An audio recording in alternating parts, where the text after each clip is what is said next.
da, da, da. Welcome back to Level 9 Magic Club. It's me, Fuzz, joined with my friend Rage Knight Ryan. Hey man, we got an exciting episode today. How you doing? Good, man. Yeah, it's a good one. This is our first guest episode, so that'll be pretty cool. With us is Will. How you doing, Will? I'm good. I'm good. Thank you for having me. Heck yeah.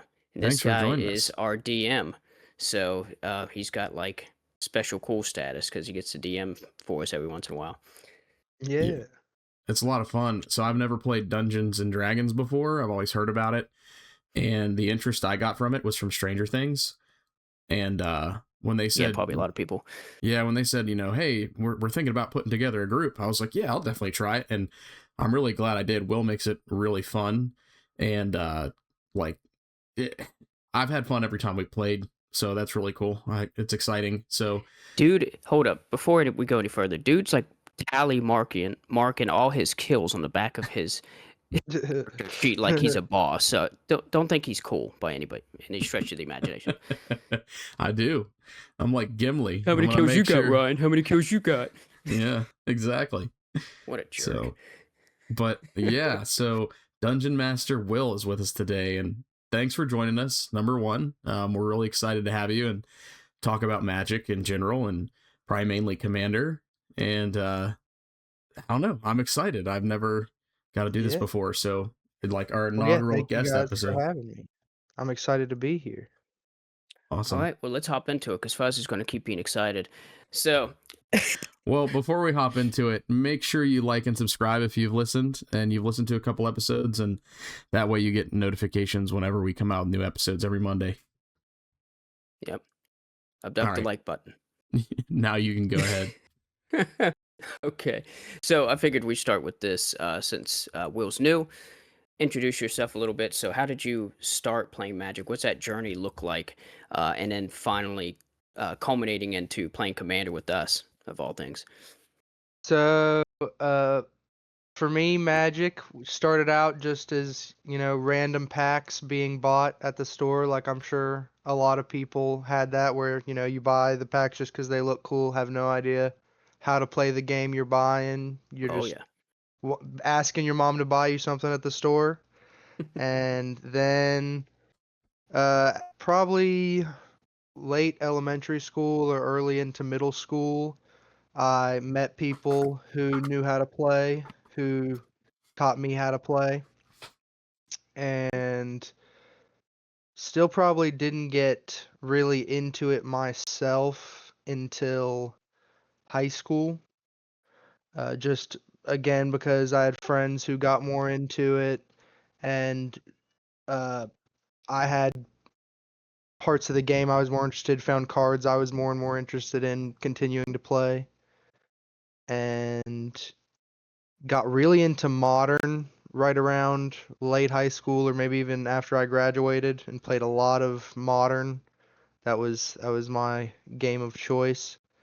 And then didn't really have any friends who played it, so after probably a year of playing Modern pretty seriously, I kind of just went into other hobbies, and then did not pick Magic back up at all until I met you guys at the hospital, our other friend Steve, who kind of offhandedly mentioned you guys playing, and once Steve found out I played, he wanted to introduce me to you, and been playing with you guys ever since.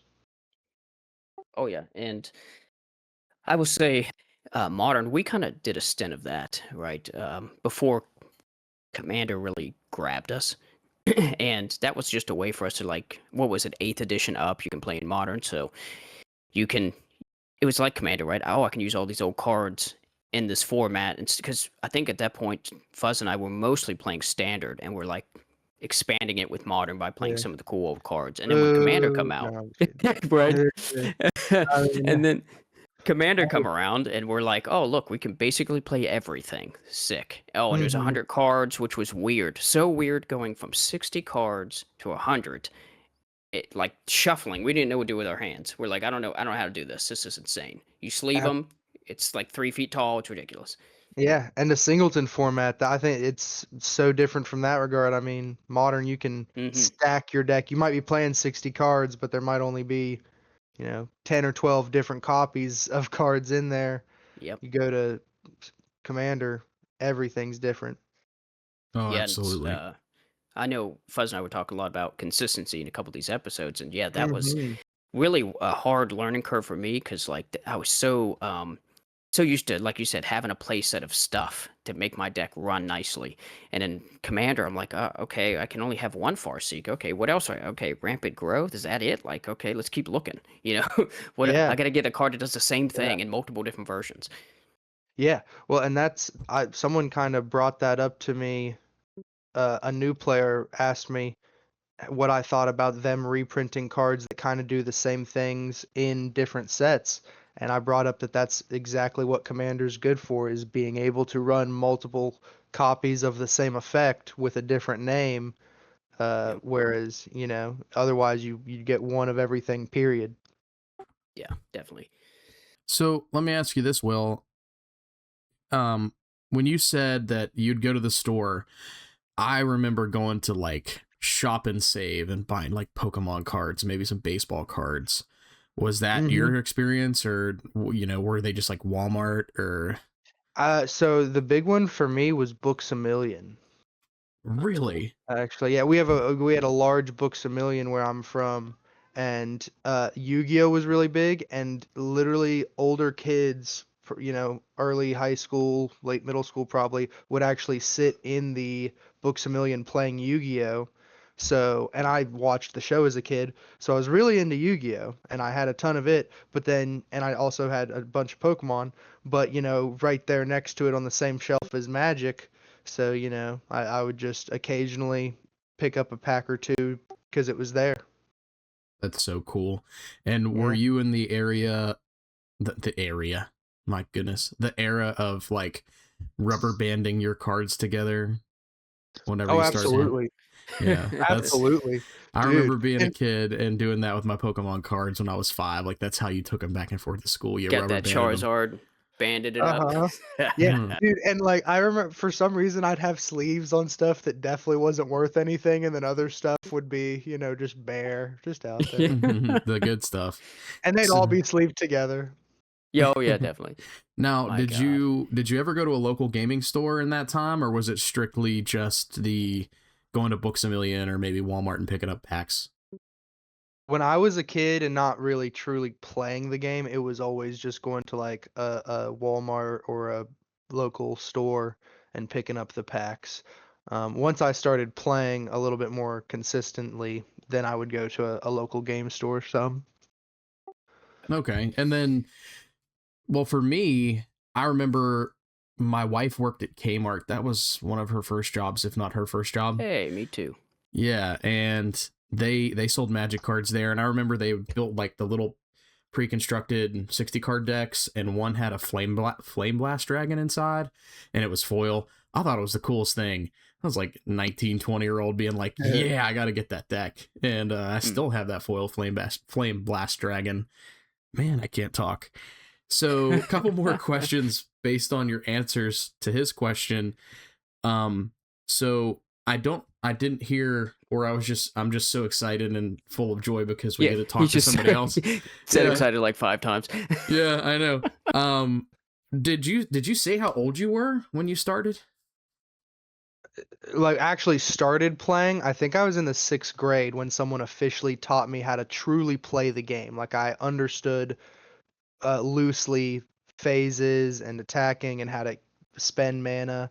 Like up until that point, it was just collecting the cards, but playing, I was definitely probably 6th grade. So So that was around That's 12. almost exactly, yeah. When I 12. started was Yeah. 12. Yeah, Hmm. Man, that's so cool. I it's the wish I magic would year. have played this game when I was 12. Like, holy smokes, that's so cool.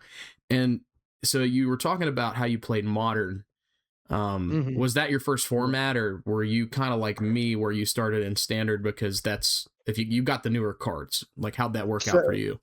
I mean, my first true format was I don't even know what you would call it. I guess it would be modern. It was, but like just putting together whatever decks we had. We didn't even worry about what format we were playing. But once I learned what the formats were, I think we went to modern just because it was the easiest to go straight to. Since we had never worried about playing standard, it didn't make sense to all of a sudden throw out all the cards we had been collecting and go to a format that restricted us like that. Whereas modern, we now said, okay, well, we have a bunch of cards that aren't banned. We know what we can't use. Now we can build decks with it. Yeah. That makes sense. Easy transition. Because Yeah, otherwise, standard, crazy. it was the It's quickest thing to go, okay, I have this random deck of 60 cards that hasn't been representative of any format. Now it's a modern deck. Yeah, yeah. exactly. Yep, look at that. And overnight, it's there. Yeah. Yep. And standard it's expensive to keep up with. And that's Mhm. how I started, but once things started cycling out and I had some of my cards that I really enjoyed playing and I couldn't, that's when, like Ryan Yep. said, we started playing like modern, and we did like a cool little modern tournament and had like a point that was a good time. system. Yeah, it was really, really cool. And then Commander was like really starting to get popular at that point. That was like circa 2014, 2015. And Yeah. that's when we all started playing Commander, because we could play the cards we had bought already, and it's not like they're just sitting in a box not doing anything. Yeah, and I think that Yeah. was the appeal of modern. I mean, because we're like, hey, we could play all these cool cards, and then we set up tournaments to make it exciting. And then with Commander, it's like this is totally different. And I want to say like there's guys at work that were talking about Commander for me, and they were like even my cousin BJ was like, hey, we started trying this new format called Commander, and so I was starting to hear about it, but I'm like, I'm playing modern. I'm good with it. I understand this, and that's like a whole different thing. Like you can only have one copy of each thing. That seems crazy, and it's like a huge stack of cards. Like that's ridiculous. It's my first impression of Mhm. Commander was not like excitement. I was kind of like, eh. And then when I seen it, I'm like, I kind of like this Commander that you can always play out, and then like you have to play within its color scheme. I think that's kind of cool, and then it kind of grew on me. Yeah. I was a straight up hater. I was and like for no good reason. It was literally, I think, just that the second someone told me I wasn't gonna get 4 copies of all my good cards, I was like, Yes. Mhm. no, Yeah, don't want to play that. Don't want it. I was the yeah. same Only way. losers play that. Yeah, it's like, wait a minute, you're taking consistency out of the game? Ew. Like, I Well, and bought all for these me, cool cards for that. exactly. Well, and for me, that was the big thing, was buying cards. I was like, you're telling me I'm gonna have to buy 100 new cards for this one deck? But like, what if each one's really expensive? And then, of course, later you learn that Commander usually is, unless you're playing, very competitively, a cheaper format to build a lot of times than Modern. At least it used to be. I don't know about now. Hmm. Yeah, At now it's that probably time, it inflated, was. but Yeah. But that brings us up to so we know a little bit of the backstory. What do you like about Commander now? So now that you've transitioned, what are the key things you do like about it? And this is kind of a roundtable question. We'll all kind of go over this, but I want to ask you first. Uh-huh. Well, I like that. One, you do get a very versatile amount of cards. I mean, obviously there's a ban list now, but when I first started playing, there was no ban list. So, I mean, that level of restriction is awesome. You just play whatever you want. Mm, And I do like, I think it feeds into that, everyone's got a favorite card, or like I said, I grew up watching Yu-Gi-Oh! Where you see Yugi always have the Dark Magician and Kaiba have the Blue Eyes White Dragon. Always having that yes. signature monster that you get to play is a very um, true to the spirit of card games thing. So I think that's very cool. It's a good point. And yeah, I think you just get to play a lot of fun, crazy combos in Commander that aren't necessarily possible in other formats. Like, I mean, Modern and Commander, I think, can play very similar to each other, but a lot of times, even mid-level Commander, I feel like is a very fast-paced format, and Commander, unless you're playing CEDH, I feel like even at the mid tier, you can really slow the game down and play if that's how you want to. Okay. Fuzz, what about you? Oh man, there's just so many cool things that you can do in Commander. Well, you are excited, so I know. Yeah, I know. My mind's going 5 million miles per hour, but I would have to say what do I like about it is just vast card library you get to pick from. There's every single card in Magic can be played, so it's an eternal format, right? Mm-hmm. So that's really exciting to me.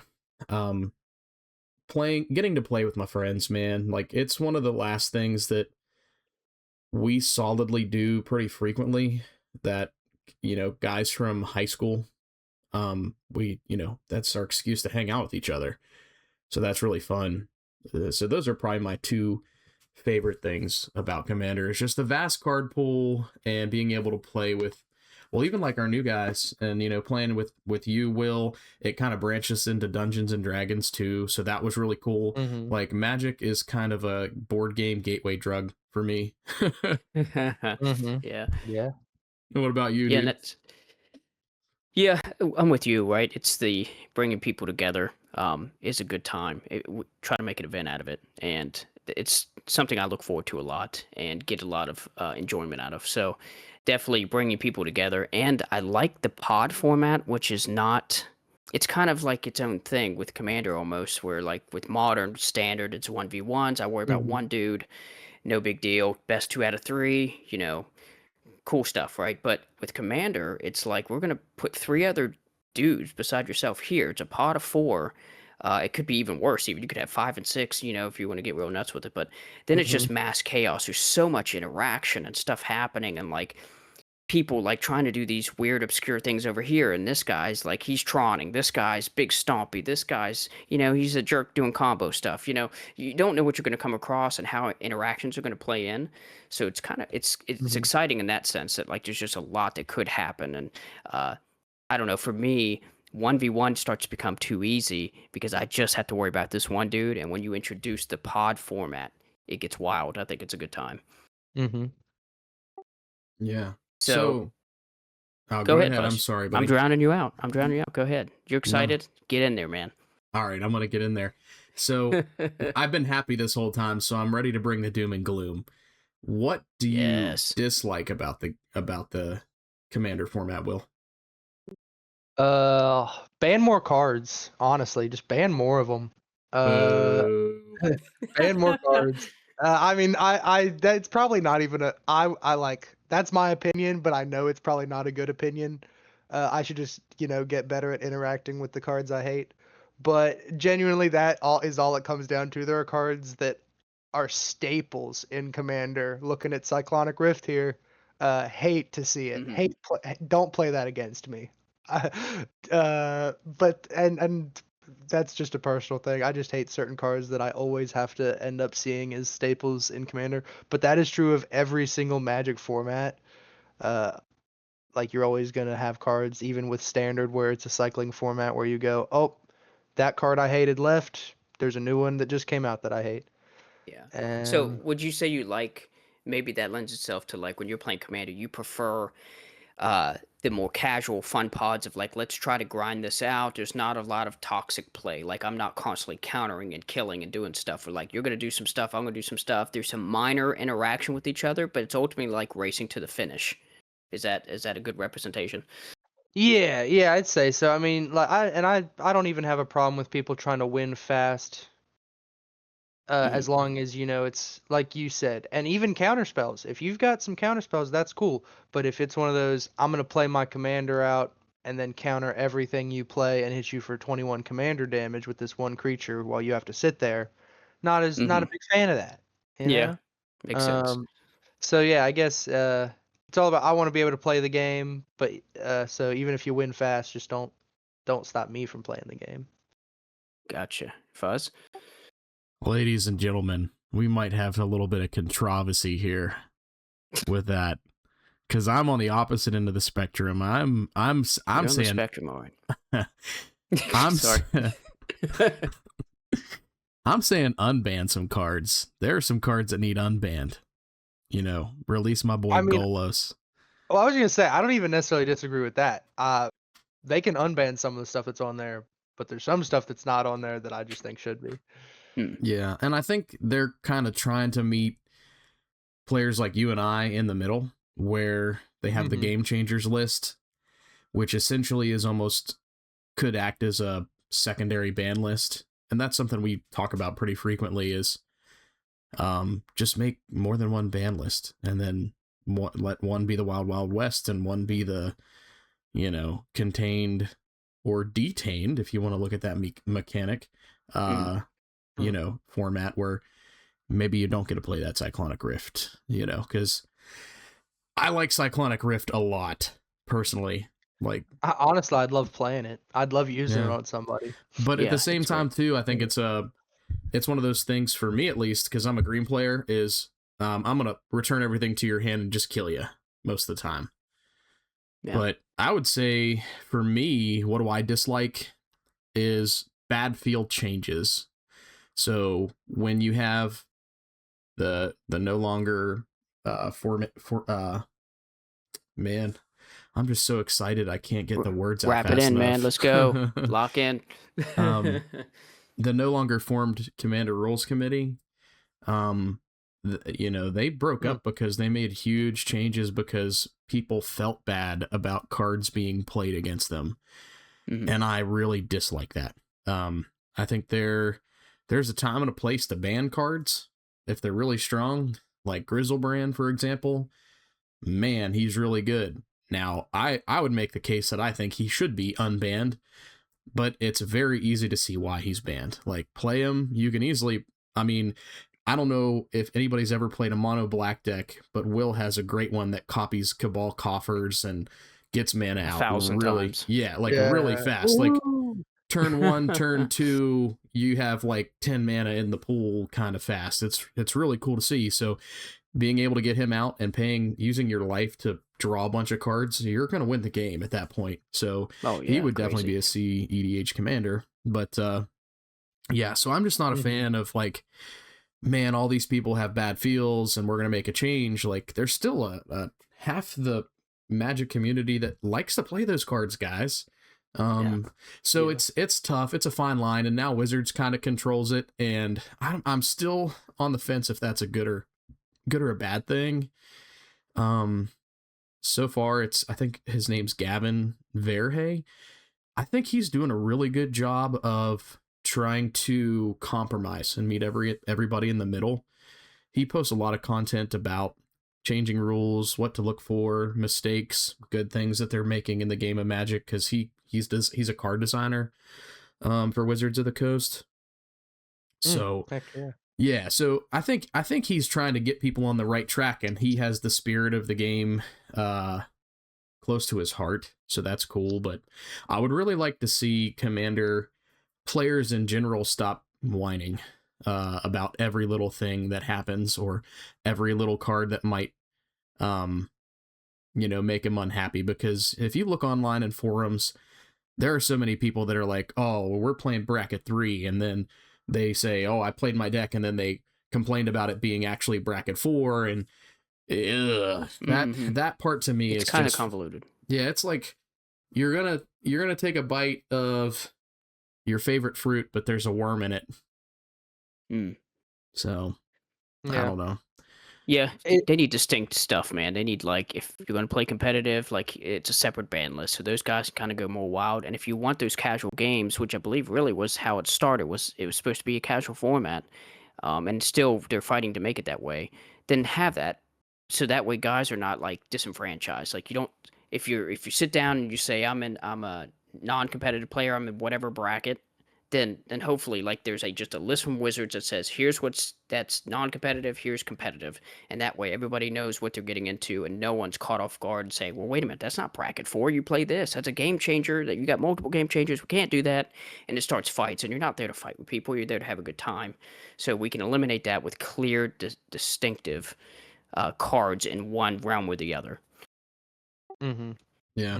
What would you say you dislike the most about the format, Ryan? Probably I'd have to say, like, some unbalanced pods, right? So kind of like we were just talking about there, where, let's say, we all go in and say, hey, we're going to play casual. Like, we all bring out some bracket 3 stuff. And we're like, I think we want to grind it out this game. And then our buddy Matt sits down. He's like, well, I don't know what that means. I'm going to play this deck. No, nothing to worry about. And then he sits there and turn 2 combos or something. So that's not fun. And the inverse is like 3 guys playing competitive with one guy who's the casual, and he doesn't realize what he's getting into, and they use him as a beat stick to trigger all their stuff, and like so that unbalanced Mhm. play makes it to where like somebody's getting used and abused and probably not having a good time. And I found my favorite pods were always one whether everybody was at a high level and there was no one getting away with stuff because there was so much interaction, or it was a casual pod where everybody agreed to just do grindy punch in the face kind of stuff, and we were there for a while, but they were really good like regular interactions, nothing like the stack wasn't 10 cards deep or nothing, just fun stuff. And when I think you have those balanced pods, everybody leaves the table feeling pretty good for the most part. Yeah. Mhm. There's nothing Definitely. worse whenever you're playing competitive and you have that one guy who just for no reason completely blows up your field, and there's other terrible worse things going on Yeah, threat and just assessment's a making thing. bad decisions. I think Will was in a game like that recently with our friend Steve, and I think Will wanted to beat him a little bit from what I remember. Yeah, I was I in mean, that game too. It was great. even when Steve doesn't do terrible things, I'd like to beat him. But that's a joke. That's a joke. But no, yeah, I agree. I think it, like you said, it really comes down to almost like a communication thing where whatever the rules everyone agrees upon are the good rules. If you want to play hyper competitive, like understand I might counter you to death, and you might try to make sure I can't cast spells for more than a million mana or whatever. Uh, Right, yeah. versus, yeah, let's play some precons we just bought. As long as everyone knows what's going on, then those make for the best games. Yeah, and honestly, when I sit at a table, and Fuzz could vouch for this, for years, I will sit at a table and I'll look around, and it's not, and you also have to have some trust with this, right? Because this could be abused. But I sit down and I look what everybody's playing, and I'll say, okay, what are we doing here? And I'll look around at the commanders, and especially those listening. You know your play group probably. You know what commanders are probably playing, unless they made something that day or something. And so I try to gauge, like, okay, I see Will and Fuzz and Steve are all playing like their best deck, so I don't have to feel bad. I can play some harder stuff, and it won't be unbalanced.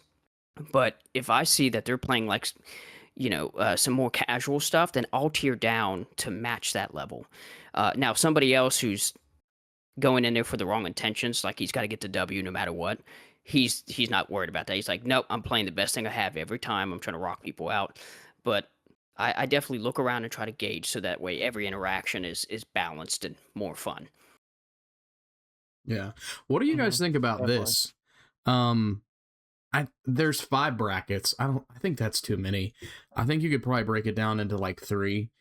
You could have Yeah. Yeah, three's probably your good. super casual, which is like no combos, no game changers, no like Yeah, it's like salty almost precon cards. level. Yeah, that's like your casual level because, like you mentioned, it's like it was intended as a casual format.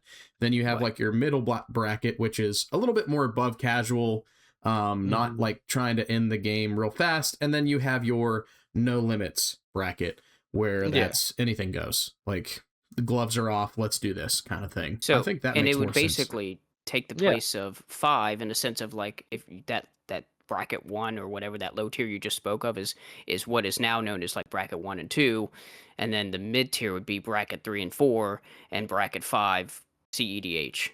That's you're just whittling them, you're like bringing them together, which essentially is kind of they're close anyway. So I think that'd make it simpler. Yeah, I was gonna say there's almost not enough distinction anyway, as there is between some of them. Yeah, No, and people it's get them that's mixed up. Yeah, I remember my Namada deck, according to Moxfield, is considered a bracket 2 deck, right? So like I said, uh I have the full spectrum of decks from other than like I said, I'm dipping my toe in CDH now, but mostly 4 and down. And I go to play Imperial Seal out of Namada. And I'm playing Steve, and Steve's like, "You said this was bracket 2. That's an Imperial Seal. That's a game changer." I'm pretty sure bracket 2, according to WotC, there's no game changers, right?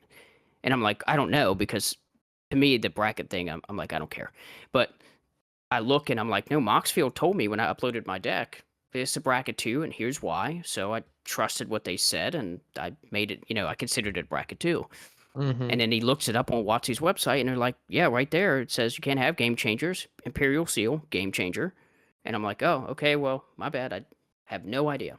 That's just what Moxfield's telling me. So that's what I'm saying. Like, we definitely got to rein that in, figure out what is actually like, what's the gospel of this. So Yeah, well, and it doesn't help that to me, if you're gonna call something a game changer, and I think you come out with a definition of a game changer. Don't have this arbitrary list of, well, we've decided these are game changers, and there's these other cards over here that might do the exact same thing, but because, they're not talked about as much, they're not game changers. Just have a definition that covers, a a lot of stuff. yeah, it's, what you're saying is key in on the concept of what makes it a game changer, so that broadly Mhm. covers many cards rather than just like throwing one card out there and saying it's this. Yeah, yeah. Yeah, I I like mean, that. I to like me, I that. think that makes more sense. I mean, Cyclonic Rift, that changes the game. Rhystic Oh yeah. Study, Hmm. that can Def change the game. Anything Yeah. that's low level cost that's going to let you draw cards, those make sense to me, you know. Or like a mass land denial, like an obliterate, even though it costs a ton. I mean, if you have something Oof, like yeah. that, I could see Yeah. that being it changes the game drastically. Hmm. So, Definitely. I mean, even really when you think about it, tutors, getting a tutor early is basically a game changer. Setup. Yep. yeah, Well, because yeah, it'll exactly. The Imperial change the Seal, for paradigm. example. Yep. Uh-huh. Yeah. Yeah, I was like turn one looking. I'm like, all right, what am I gonna do? Even though it was bracket two, I'm like, all right, right off the rip, I can freaking search for something that like I see his commander now. I kind of get a feel for what he's going to be doing and find the counter for it. Hmm. So yeah, Yeah. insanely tough. So is that what we're all agreeing on? I know one of the topics we're going to talk about is what would we change about it. For me, obviously, it is the bracket system. I think it's not fleshed out very well at all. But is that what are you guys thinking? Is something worse and more egregious in Magic right now? For me, I mean, really the ban list. So, which is in line with like I guess the bracket system because it translates into Yeah, we're running parallel. into the game changers. But overall, I think Commander's in a pretty good spot outside of the ban list and game changers. So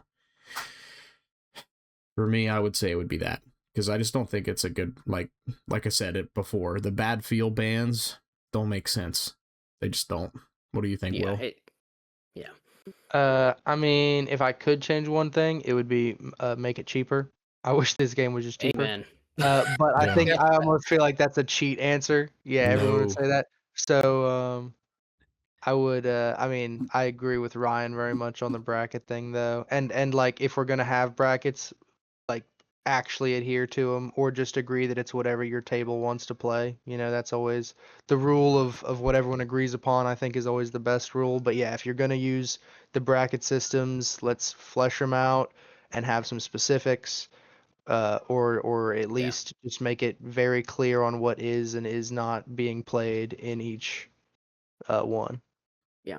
Yeah, then you don't have the example, the Moxfield discrepancy and the WotC. What Hmm. standard WotC has versus Moxfield or whatever you use. So Yeah. yeah, that would be great. With Um, making the game cheaper, our last episode we talked about proxying, and kind of Hmm. like how Yeah. we do the proxy game. So that makes me Yeah. want to ask a question to you. So, well, a couple questions. Yeah. So I'm going to ask a Denied. couple, and I'll let you answer them individually. So my first question would be, what do you think? How do you think we get the price down, or how do you think, like from a business standpoint, Wizards could do that? I guess if you have any thoughts or ideas on that. And then secondly, what are your thoughts on proxying? And Hmm. thirdly, if depending on your answer to that, I guess, but like the really expensive cards like Tundra, Chrome Mox, Guy's Cradle. Gaia's Cradle, if there was an even playing field, would you and everybody proxied that? Like everybody got one copy or as many as they wanted to put in decks. How do you feel about that? So 3 questions and one part, I guess. So What are, yeah, yeah, no, thank you for asking me these. I've recently been thinking about two of these questions a lot lately because I think my answers have changed. So with proxying in general, I've always been okay with it from the standpoint of I think you should own at least one copy of the card if you do proxy it as many times as you want. Lately, though, I have kind of been changing my mind to this idea of, as long as everyone is proxying whatever they want, I'm cool with it. So I guess really I would say I'm 100% on board with proxying, and in a world where everyone proxies whatever they want to play whatever they want, I'm super cool with that, especially if everyone has easy access to proxies. Um, like I would love for everyone to be playing C EDH with proxies because everyone can just go and buy proxies when super easy and no one cares about it. Uh, Now the other question, how do you make the game cheaper? That one is a big I don't know, and I feel like my stupid caveman answer is reprint some of the expensive cards.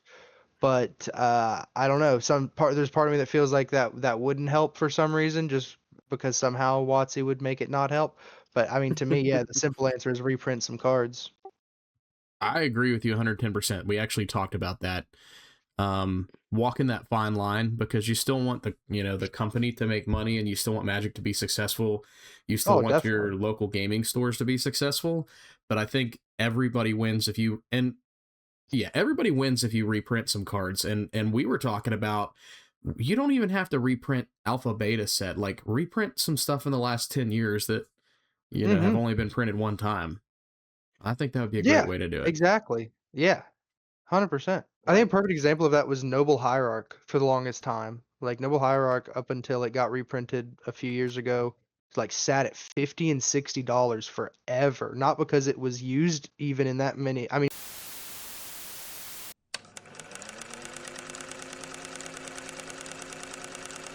Sorry about that, everybody. We had some technical difficulties in the studio, so you might hear some weird segues from what we were talking about. But Yeah. the last thing we were talking about was Noble Hierarch and how it was um, just so expensive for no reason.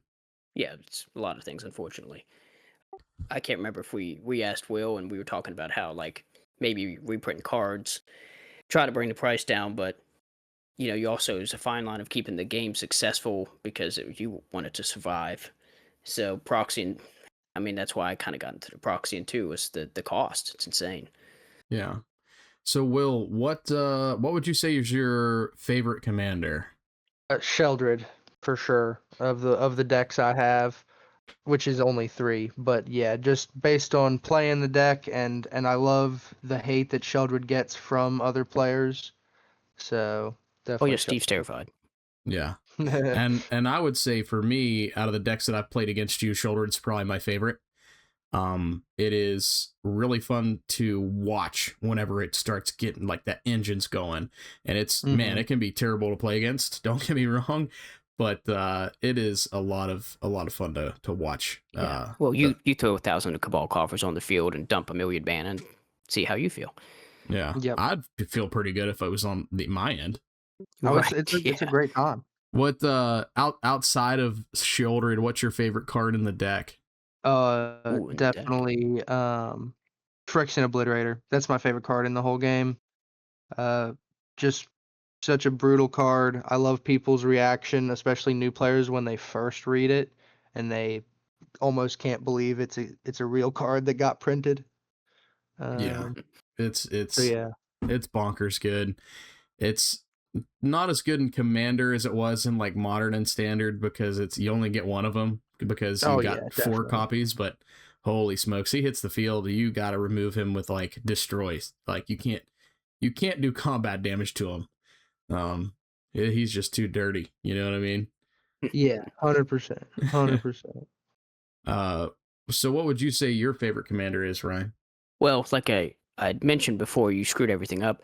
Um, the mine would have to be Codas, and I say that because of the chaos he brings when I swing in and play the stuff off the top of your deck. Because, uh, like I said, hitting Fuzz with it is the best part of it because you get all his big stompy stuff, and then you get to share, and we all learned to share. At least some of us did, and you get to swing it to the other guys, and it's a good time. And the fact, and this is something I'm trying to look for as I build commanders in the future, right? The commanders that, man, they have that indestructible already on them. Narset, for example, has the hex proof on her. Man, those are so hard for people to deal with, and it gives you time to work.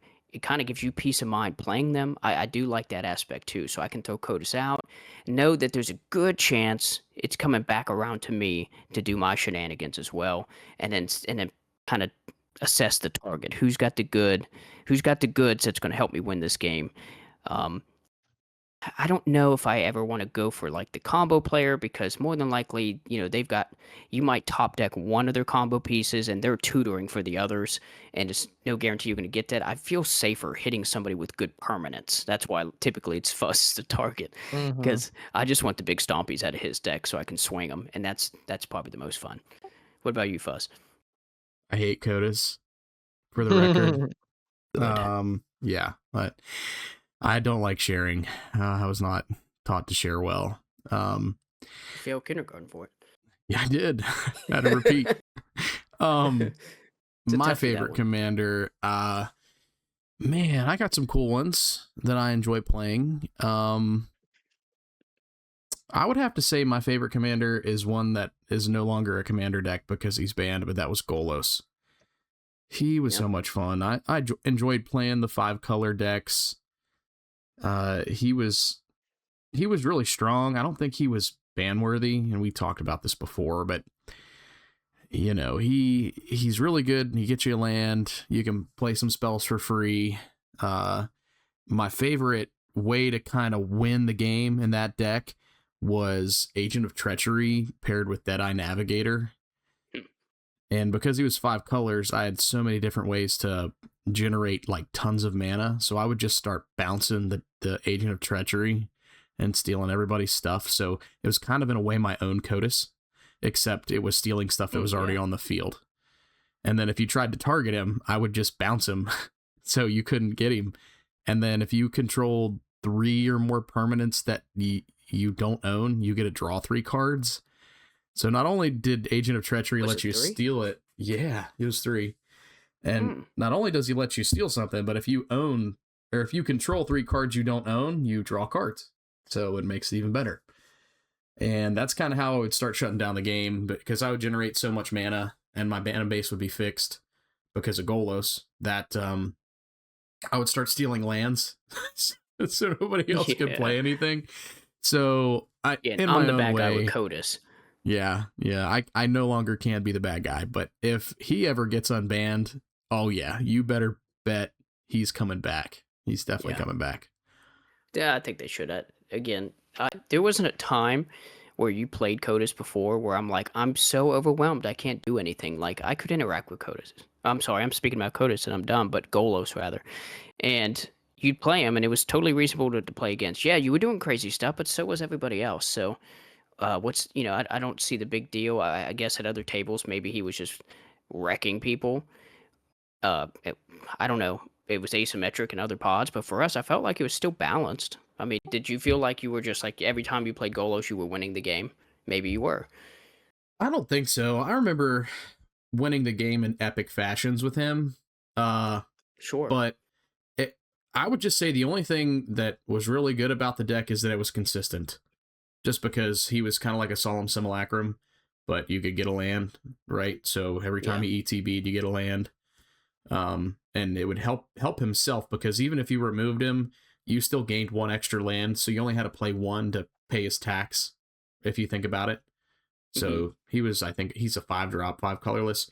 Play him, he comes out, you get a 6th land. Even if somebody removes him as soon as he comes out, you only have to play another land, which you probably have, to play him the next turn, and then he gets another land. So yeah, I would say it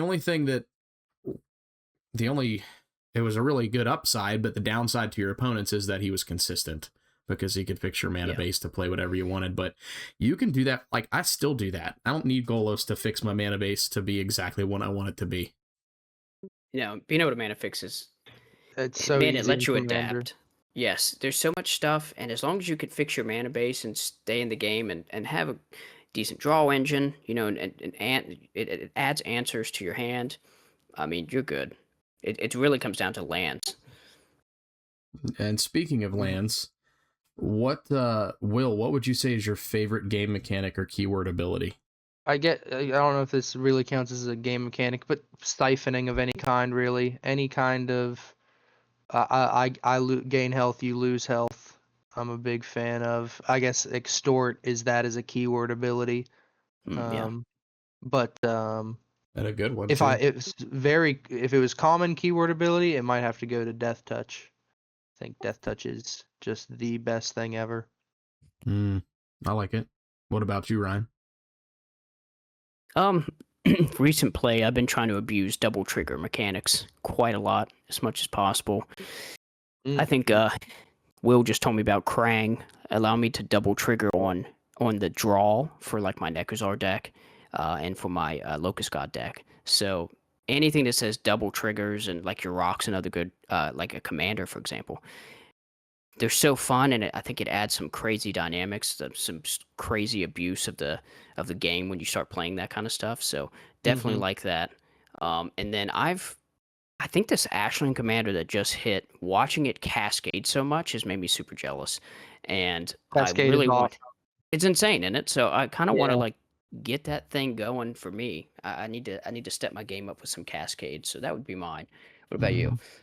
Yeah, Cascade and Discover are super strong. And before I answer that, I was going to ask Will what he thought about that Ashling deck, because I know that I bought the Precon, upgraded a little bit, and then one of our friends in our play group bought it, and like he has really upgraded it, and he was doing some crazy stuff with it the other day when we were playing, and just he had Luminous Broodmoth inside, which whenever a creature without flying dies, it returns to the battlefield. So he was evoking his elementals.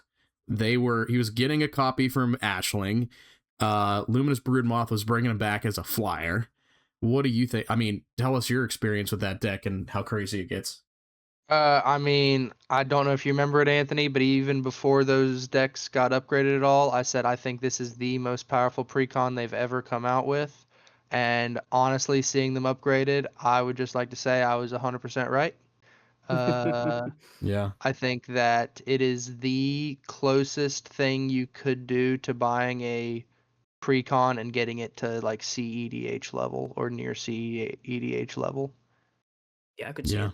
It's solid. And there have been some articles about it winning a CEDH tournament. I know I posted in one of the Discords, and there was a turn 1 win with like Heartless Summoning. Jeez. It was something ridiculous. It was insane. It was Heartless Summoning into Ashling into a somehow free Green Warden Marasa, which, well, you play it and then you have to sacrifice it, but its ability goes on the stack to return a card to your hand, and it returns itself, and you get a token copy that has haste, and you do it. The guy did it infinite amount of times on the first turn before anybody could even play a land, and he just swung for infinite damage. It was nuts. No big It was deal. nuts. No big deal. Yeah. Yeah, just casual stuff. Yeah. Yep, Yeah, just, get with it, you know? just fun magic. Fun and fair magic. So I will say the Ashling does represent what I think is a great step in more fun magic. Like that is a fun card, which is amazing. Mhm. I do like how okay, this is the one thing I'll say, because you did say it's like one of the most powerful precons ever printed. I think. Which yeah, and I'm kind of there with you. You can make some very simple upgrades to that deck without spending a ton of money and making it really good. I think that's Wizards' foot in the door to say, hey, we're gonna print some really good cards that's gonna be CEDH viable with a couple upgrades, so that way people might be able to get into that format easier. I think it'd be cool. I think it'd be cool. I'd pay for premium CEDH precons. Yeah, what do you think? Like $50 price point? Because right now they're like what, 40, 45? Oof. $50 $55 price point. I don't know. I don't know if they'd ever do it that cheap. If you really wanted them to give you something that was like what they would see is worth being CEDH, I think you're gonna be getting close to $100. Okay, I mean, Yeah. I still think Try to get that out of you. I still think that's maybe viable. Like anywhere between maybe 70 to 100, that can get your feet wet with it. Yeah, Especially, I mean, like you said, if you make it worth it, I think it's Definitely. Yeah, and Because if they're like we talked about it last episode, if they're proxying to let people in because of the barrier of entry due to the cost, if they're already at that level, then yeah, you might as well start throwing decks at it, I guess.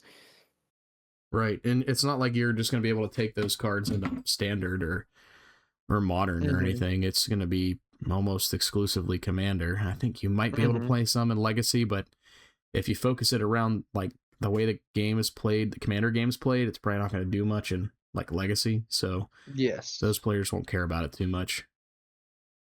Yeah. Did you So, ever answer, by the way? oh no, I didn't. I don't know. Yeah. Way to go. Yeah, my favorite mechanic, hands down, is landfall.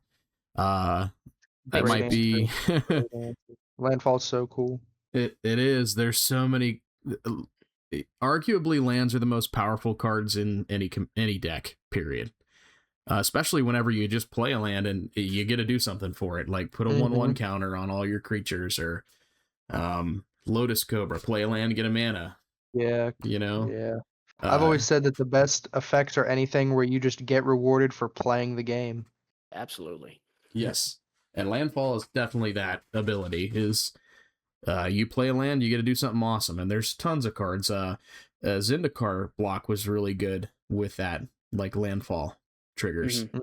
So I Mhm. would have to say that is my favorite. I don't know if anything even comes close to It is a good landfall. time. My next commander deck is going to be a commander with landfall, Yep. so I'm all about it. Yeah, that's cool. It's got to be. Is it green? It's got to be a green one. Yeah, it's No, not at Naya. all. It's Naya colors. Nah, yeah. Are you just gonna keep it a secret, or are you gonna keep it under wraps, or are you gonna tell everybody? I mean, I wasn't gonna say anything unless you wanted to know, but it's a Obun Moldai ancestor. I'm not familiar Speaking with of that a card. precon, he's a precon commander Okay. from There you go. Zendikar Rising. So yeah. Very cool. Very cool. I'm Yeah. not familiar with him at all, but and I'm not, out of respect to you, I'm not gonna go look him up so that way I can be surprised. Heck yeah. But one of my favorite commanders a while ago, I don't have the deck anymore just because it is not good in current commander. Used to be Male, I think that's how you pronounce it. I always called her Aunt May, Male of the Anima. And it was kind of like a worse version of Kennen Bonder Prodigy. She Mhm. cost Naya to get out, and then 3 colorless and red, white, and green. Tap it, look at the top like 8 cards or something like that, and you can put a creature card with power 5 or greater onto the battlefield. And that heck was that was fun, but I unfortunately don't have a Naya deck currently. I'm kind of sad about it. Get after it. Yeah, I Great got colors. One of my favorite 3-color combinations. Oh, Yeah. it's really good. White really adds that removal aspect to red green, kind of gives it that. Yeah, Red it is green, lacking a little bit. yeah, red green is a really fun color combo to play, but depending on which way you lean into it, those 3 other colors can make it a little bit more fun. Like red, black. Well, the other 3 are all pretty standard removal stuff, but it just depends on how you want to play the game with it. You can do some fun things. I think red green amplified any of those colors, it just makes it that much better. Heck yeah. Indeed. Well then, what so we have all these Universe Beyond sets, whether you love them or you hate them, but if you know that they're going to do more, so no matter what you did, they're going to print more. Mhm. What would it be that you would at least enjoy seeing? There's people, for me, I've really been hit or miss with this myself. When they did the Lord of the Rings set, I'm like, oh well, I love Lord of the Rings, that's pretty cool. Yeah. But then some of them have not hit as hard for me. So what would you say if tomorrow you could say this is going to be the new IP they're going to borrow from? What would that be? Oh, it's pretty hard for me to say as well.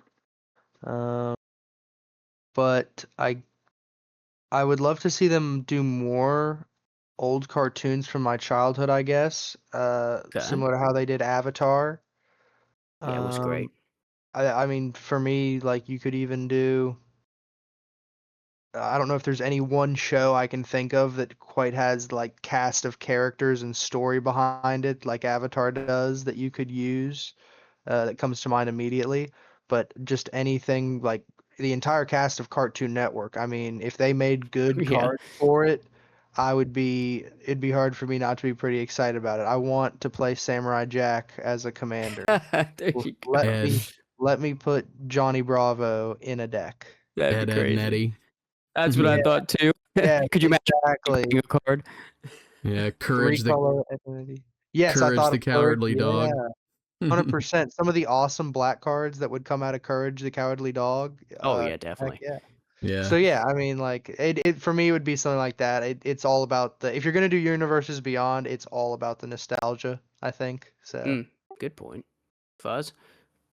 Oh man, so I've already been absolutely spoiled with Universes Beyond. So Avatar, I agree with Will. I grew up watching that show, absolutely loved it. I still watch that show. Like it's on Netflix and I will just sometimes put it on and it being in the background while I'm folding clothes or something. Yeah. Or if it's night, bedtime, we usually let the kid come in and hang out with us a little bit to wind down before bed, and we don't really know what we want to watch. Avatar comes on. And then I am a massive Lord of the Rings fan. So when they made Lord of the Rings, holy smokes. Unfortunately, that was a time in Magic where I took a break. But because they made it, I went and bought a booster box to get, because it was so good. I had about a 2-year hiatus from Magic, and it was just for personal reasons, and it wasn't that I was like mad at Magic or anything, but I just wasn't playing.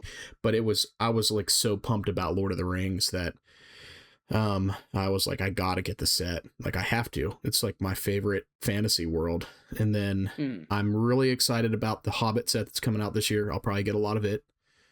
So that's really fun. But as far as sets that haven't already like tickled my fancy, man, that's a tough one. There's a lot of cool stuff. It'd have to be some sort of like fantasy world that's already built,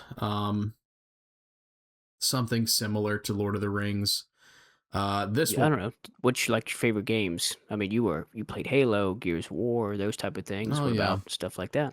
Well, I was gonna say a shared book that we like, and that's where your nickname comes from, Rage Knight. I was thinking that too, because they do have Edge of Eternities, which they have like spacecraft and stuff. So that book's based in like our solar system and spacecraft. Yeah, that would be kind of cool.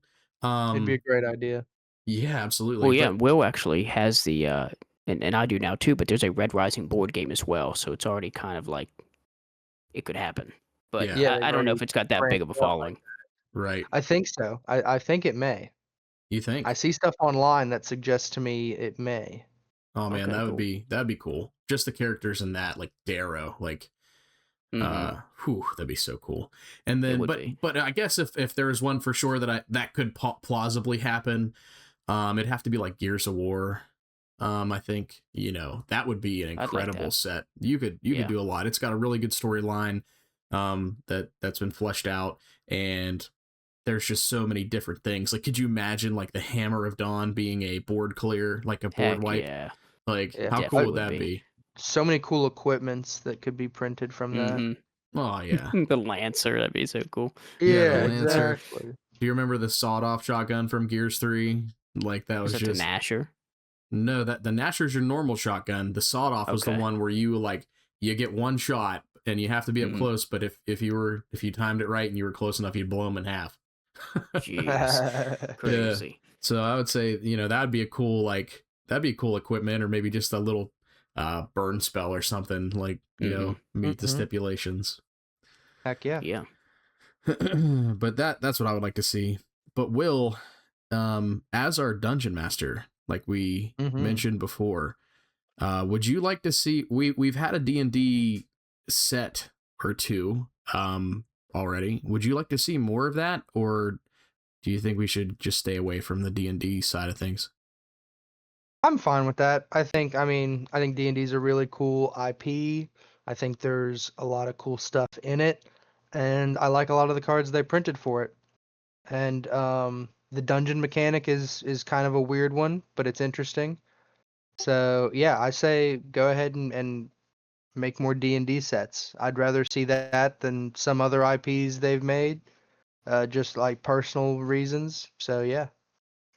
Yeah, they just walk down the hall and knock on the door. Hey, Ted, we need to borrow more of your D&D stuff for Wizards or for Yeah. Magic down the hall here. Just throw up a few things and we'll print some cards. Yeah, well, that's what's so cool about it. Like, you could even, I'd love to see more of like them printing cards where it could be artwork straight out of the Dungeon Master's Guide or the Monster Manual. Yeah, that'd be cool. Yeah. The dragons were my favorite part. I didn't get any of them because again, that was around the time that I had my hiatus. But like old Gnawbone, like he's pretty cool. Right. He's really He's freaking expensive. awesome. He's really expensive, but I Ancient mean, copper dragon. Yeah. Well, but I do love those because I think those are honestly kind of great representations of what dragons are in D&D. Like when those cards hit the field, they are game-changing, heavy, weightful cards, and that's how they're meant to feel in D&D. That's how dragons are meant to feel in D&D. So, I think when you can make the card feel like what it's supposed to represent, you've done a good job with the design. Yeah, you know they hit when they're there for sure. And that kind of brings me up to, we've been playing D&D recently, and in our campaign, we just got, we went to this place called Cragmaw Castle. Is that right, Will? Cragmaw Castle? Yes. For anyone that would listen to this and know, they're currently playing through Minds of Phandelver.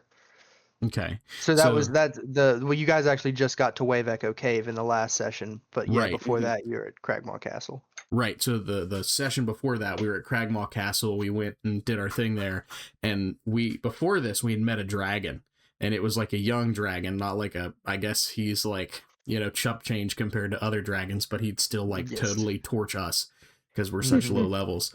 But so we go to Cragmaw Castle, and hey, I'm pretty sure I have the most boss kills and kills in our campaign so far. I'm just saying. Who's the paladin over here? Nothing hurts me. Yeah, I just you're squishy. You're wearing a paper bag around. But anyway, so we go to Cragmaw Castle, we do our thing, and we come back to this town that was like overrun by like these ash zombies. And we go, and there's this like castle there, this dragon's sleeping, and we made a deal with him. Hey, if we're gonna take this castle over for you, and when we come back, we want some of the gold that you got. So we go and totally kick butt, and we come back to the castle, and he gives us everything inside. Well, he takes some stuff with him, but because he's a dragon, of course. But we basically went and cleared out an entire castle with this dragon and did something cool. He was an evil dragon though, so yeah. But it was really cool. Like it was just fun. So that just seeing those dragons in Magic remind me of us playing D&D too. So just some kind of cool, I guess, synergy between the two different games, and some nostalgia when we get older. I'm sure when we're, old men, hopefully still playing Magic in our 50s, 20 years from now, maybe. And we play an old Gnawbone, and we'll be like, hey, Will, remember when we went to, Cragmaw Castle and killed all the goblins there and went and gave the castle to the dragon? I wonder how he's doing now, Yeah. I'll have to mention by then. Maybe he'll be a cameo in another campaign. There you go. That'd be cool. Because I'm totally having fun with it. So me personally, I'd like to see more Dungeons and Dragons. Gets me kind of excited for it, and maybe helps me understand it a little bit when we play. And I can say, hey, Will, what do you think about this guy? And he'll like tell me the lore about it, because Will's been doing it a long time and he really likes it. And like I said, it's pretty elaborate when we play. We have like a board, and he plays some music in the background to kind of set the tone, and it's just really cool. Oh, people get into it, man. It's a great time. One of my favorite hobbies, for sure. The other one, like in the same vein, would be like an Elder Scrolls kind of set or something like that, because you'd still have the dragons and that type of world. Be pretty wild. That would be pretty cool. I would play a lot of an Elder Scrolls set. Yeah. Oh yeah. Would you say that would be? Would you say that would be your Universe Beyond set that would come out, or do you have another one in mind? Who, you talking to me? Yes, sir. Okay. So initially I thought, because as we're sitting here talking about it, we kind of linked brains there for a minute, because I was like, Red Rising. I would love to see Red Rising. But initially it was Kaiju number 8, the anime. And the only reason I think it works well is because they've already kind of done this Godzilla set in Magic, right? They're reskinning some of the cards, and Yeah. so it's not unfathomable. And the whole like big monsters would be really cool, and you could almost wonder if you could add mutate back as a mechanic in that set, have these big stompy creatures in it, which would be really cool. And in the anime as well, like the Japanese army that's fighting them, they kill kaiju and then use their body to make these specialized weapons to fight them. So you would have really gnarly equipments too. So for a guy who likes to play some Tron, I think I'd get some cool stuff with that. So I think that would be really awesome. Heck yeah, Plus you the could art's even awesome. do like that with a Pacific Rim, like just add Oh kaiju Ooh, yeah, and Jaegers in the same set. That'd be some cool yeah. stuff. that would be cool. Wasn't that the movie where it's like two pilots to be this giant robot, but they had to like Neuralink to each other? Something Yes, like that. Yes. exactly. Yeah, so you could Ah, do a lot okay. of cool stuff mechanically in the game with that for sure. Yeah, that'd Partner. be like More another. partner. Yeah, more partner would Ooh, be cool. Yeah. yeah, like, Yeah, and you could do like vehicles, and the yeah, vehicles more could crew, more be. pilot. Whoa, I think we're onto something. We might have There you to go, Watson. You're send welcome. send a Oh, message to steal our Wizards. idea. I'll send Yeah, my address. You can just send the checks my way. Be great. yeah. Get some royalties. What's the name of that show? Because we've been talking about the last couple episodes, and I'm interested now, so I'm gonna need to watch it. So, what's the name? Of the anime? Yeah, where are you talking about the kaiju? Yeah, it's Kaiju number 8. Oh, that's quite literally the name of it. It's That's not literally like. the name. Yep. Oh, okay. I thought that was like one of the creatures' names inside the. Well, Well, it is yes. as well. Yeah. Yes and yes. Oh, You okay. are not incorrect. Yeah. Oh, okay. It's a great Okay. show, though. I'm a big fan. One of my favorite animes that's come out in the Yeah. last couple of Literally years. my PC is Kaiju number 8 PC. I have a Kaiju number 8 like Oh, you mean the fish tank? yeah, the fish Yeah. tank. That was hilarious. Those who don't know obviously is my aunt-in-law comes to my home and knows nothing about gaming and sees my PC over in the corner in my downstairs, like my living room area, and she's like, it's glowing, and there's nothing in her mind to reference what this possibly could be other than like space technology or something. But her mind goes to like fishbowl because there's glass showing the inside. I don't know. I don't know where that come from. But yeah, apparently it's a big Kaiju number 8 fishbowl. So, People. Will, do you have any questions for us? Is there anything that's scratching your brain that you're like, hey, I've been thinking about this? Oh man, I wish I could say Put yes, them on the but I spot. talk to you guys so frequently. Uh, All right. here's a good one. So I got into D&D very young. Uh, like it's the only thing I've been doing longer than D&D that I still do now is probably Magic as a hobby. How does it feel to be older people just getting started in D&D? Because I know a Older lot of people. yeah. He's Well, talking you to guys. you. I mean, like just for those who don't know here, both Anthony and Ryan are each like both 10 years older than me. Mm-hmm. So yeah, I mean like it's one of those things. Every person I know who's your guys' age, who I've ever played D&D with or talked to D&D, it's because they started around when they were kids. So you guys are the first people I've ever known who started D&D, had never had any interaction with it before, at your age. Yeah. You want to go Want me first to on take this it, bud? one? Yeah, you take Sure, that. I'll go. So for me, it's not too difficult. I love fantasy settings, right? I've whether it's anime or like I said, Lord of the Rings, classic stuff. I read the books, I watch shows like that, and so for me, it was an easy transition. On top of the fact I played Magic for so long, and D&D just got like it's almost like when we have a D&D night, it scratches the same itch as Magic does. It's that creative fantasy world we're playing with.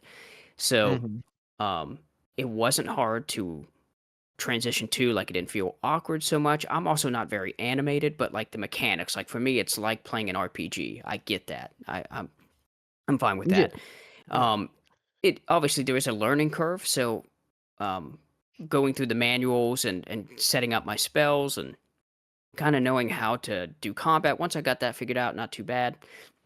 it really was like the merging of all the fantasy stuff I like Magic and shows I like, and with just learning the mechanics of a board game and an RPG all in one. So not too bad, just a little different than what I normally do. But I think we've hit the ground running with it pretty well, and it's right in line with anything else I do. So it was pretty easy for me. What about you, Fuzz?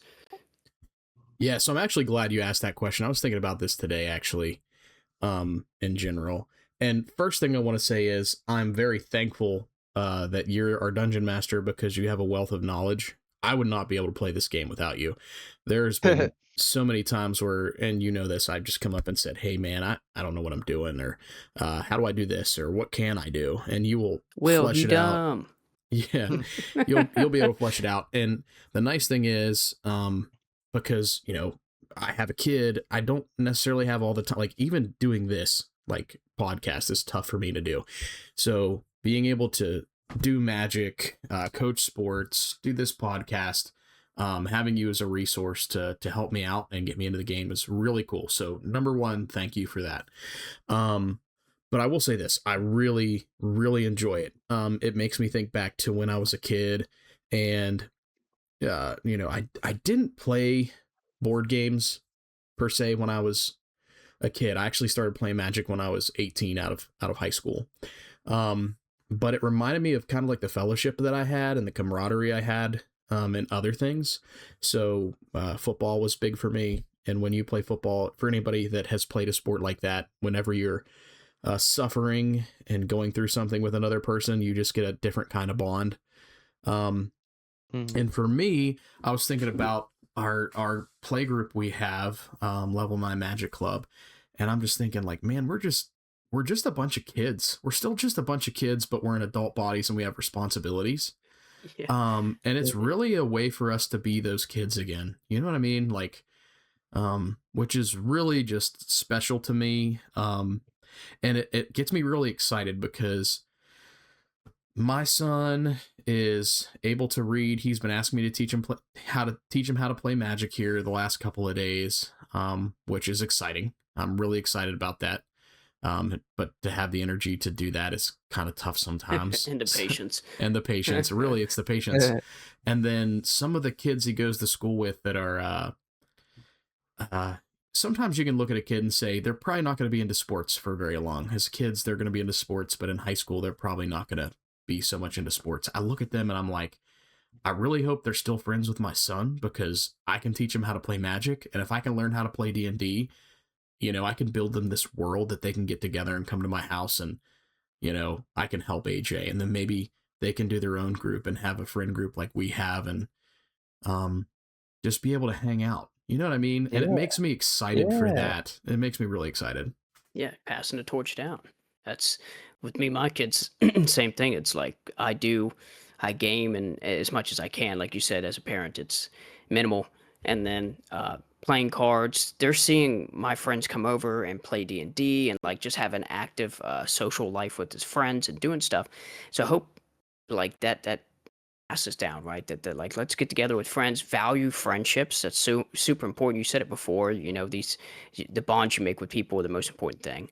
And being able to storytell. D&D is so great with storytelling and like using your mind to see what the DM's telling you and play in this world. And it's a fun and exciting thing. And also it's why we like Magic, because you get to, you know, summon these crazy monsters and beat your friends with them. And that's what it's all about, is their tears. Yeah, it's the more of the visual representation, whereas D&D is like using your imagination, and I think that makes it fun too, because I know for me, I was essentially a single child. I have a way older brother and a way older sister that I didn't grow up with. So as a single child, I was like, my imagination was everywhere. I had to be creative when I did stuff. So it's easy for me to kind of transition into D&D. Because when we're like in these dungeons and you're describing what's going on, like I have this mental motion picture going on in my head, even though we have like our little statue, like our little characters that are like minifigures. I can see them in the dungeon. I can see them in Wave Echo Cave, like blasting that. I can't remember what Yeah. kind of creature that was, but I remember he made us go blind, so I magic missiled him to death. Oh, yeah, he was a drow. He was a dark elf. Yeah. Oh yeah. He was a dark elf. So, I like in my head, I'm thinking of the dark elves from Skyrim, you know, and then kind of Mhm. picturing them like that with a black cloak on and that kind of interaction. So it's just cool, man. I enjoy it. Yeah, I mean, Wizards they're they're firing on all cylinders with these games with D&D and Magic. I mean, they're just killer games to play. They're so amusing and interesting. So they got something very nice. Definitely, definitely. And thank you guys for playing, because I love getting to play D&D, and Magic is great because it only takes two people. D&D is that might be the worst thing about it, is you really do need a group, and I'm very grateful to have a good group of people that like to play like you guys. Heck And yeah. Yeah, man. We're glad you thought of us. So, do you have any other questions for our friend Will here today? No, I think I've heard enough of him. I'm sick of him at this point. So, no, seriously, I appreciate you coming on and talking with us and working through some of these things. It's cool, and we're gonna have more stories and have more people on and have you back on, because there's gonna be more games we got to talk about and crap we got to talk about with Fuzz. So, Yeah, exactly. Definitely, And definitely. hopefully, you know, people listen to this episode, they find out, you know, more about you and kind of what your likes are and you know, what we've talked about. And then as time goes on and we have you back on, we have some really cool epic games and we can talk about those. That's kind of the spirit of our show here. So, yeah. but Absolutely. yeah, so again, man, thanks for coming on. I just want to apologize to everybody. You're going to hear probably a weird cut in the middle of our segment from technical difficulties, so just sorry about that. Be sure to like us on Facebook, follow us on X. We'll be posting stuff there. New episodes coming out every Monday at 7, so you know, be watching out for those. And you know, we'll catch you guys next time on the next episode. Oh, and literally share the show with everyone you know. If you see someone on the street, tell them about it. We need it. We appreciate you. Yeah. The more support we get, the easier it's going to be for us to do more of this and make the show better quality, and maybe even make more episodes. So the more you do that, the better. That'd be great. Anyways, feel sorry for us. Well, thanks for joining us, man. We look forward to having you on the show again. And as always, thanks everybody for listening, and goodbye forever. Goodbye.